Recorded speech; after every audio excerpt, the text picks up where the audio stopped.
We've been discussing a new drug which is legal in some states. It's called bath salts, and I really wanted to do this story as a cautionary tale and a warning, both because we're starting to see this drug now. It's getting distributed. It's been reported in at least 25 states.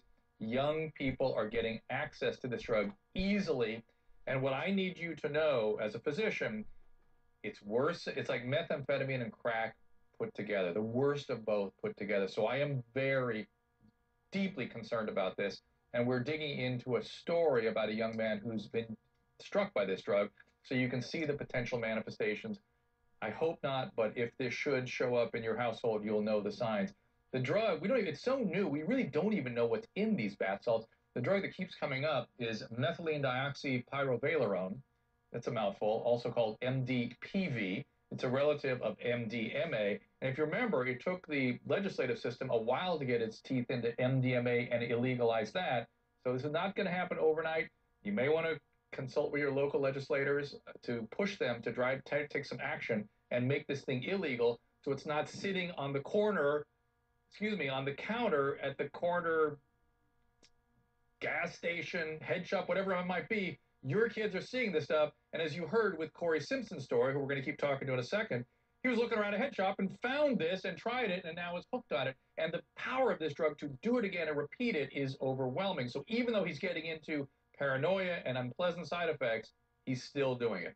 Now, Corey Simpson, as I said, is still here with me. He uses this substance. Corey's wife, Krystal, also joins us. Krystal, thank you so much for joining us. What has this been like for you, and what have you seen? It's been hell pretty much. When he does it, he gets paranoid. He walks around the house, thinking that people are outside. He at 3 o'clock in the morning, he thought his dad was outside with the police, and I kept telling him, no, no, nobody's outside. Go look. Like it's horrible. He doesn't sleep. He doesn't eat, and it worries me. Are you afraid for your children? No, I'm not. I'm not afraid for them. I'm not afraid for me. I'm afraid for him. I honestly don't think he'd hurt us.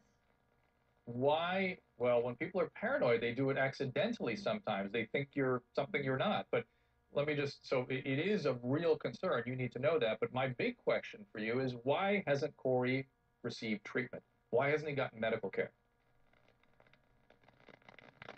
I honestly don't know. Like he's been saying for a while now that he needs help.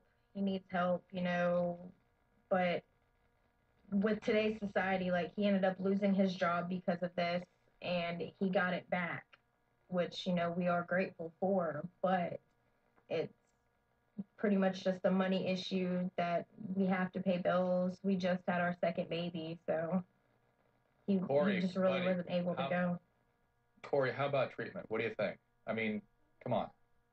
Oh yeah, I've volunteered to go for treatment, but what I told my parents and along with my wife, if I tell them what's going on, what's happening to me, they would commit me and diagnose me as a paranoid schizophrenic for hearing stuff.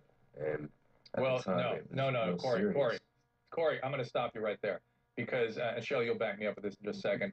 We see Shelly and I admit people to the hospital and have for years with exactly what you have. We don't put them on locked units. We don't diagnose them with anything other than a stimulant psychosis, and we treat them for their stimulant addiction. Shelly, back me up.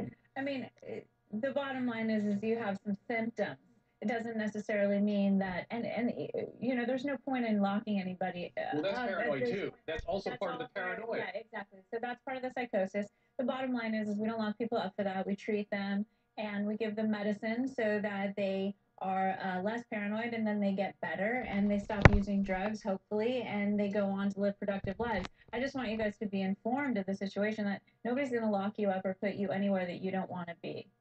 And also, Shelley, he's going to lose his job anyway because of his addictive disorder. Absolutely, and that's always one of the things that people don't want to do. They don't want to go get treatment because they have this and this and this and this. Well, let's go all through those this and this and this, the job, the money, the house, everything is going.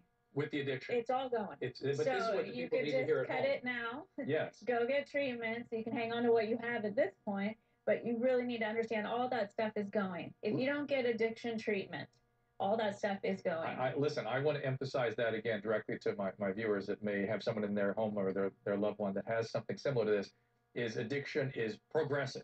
And so to put spurious concerns ahead of treatment because you're fearful of loss as a result of treatment, I promise you those things you're fearful of losing are going because of the addictive disease in short order. It's going to happen. So Corey, I'm going to get you some help. It's a complicated issue, but when we get off the air, I'm going to talk with you, and we're going to find something local for you. I guarantee you, there's good services where you are. This kind of problem is common. However, what's new and the reason we're doing the story is this whole issue of bath salts. It's to me, this is a terribly scary and cautionary tale you're telling us. Excuse me, Krystal, any last words, anything you want to tell for people that might be listening or watching? Stay away from it. Don't do it. It's not worth the money, that you spend on it, and it's not worth frying your brain cells from it. Hey, Corey, I want to go back to you. Yes, and Corey, I know you're in pain, dude, and I know this is a very miserable time for you. I know about the shame and guilt that goes with addiction. You haven't necessarily fried any brain cells. Very often this stuff resolves nearly completely, if not completely. And there's good treatment out there. And don't let those paranoid preoccupations that people are going to lock you up prevent you from getting the help you need. Okay? Okay. Thank you. All right, buddy. We'll talk to you. We'll talk to you in a few minutes. Shelly, thank you for joining me. Thank you. And we're going to talk. You. Yes, always good to see you, of course. We're going to talk about some undercover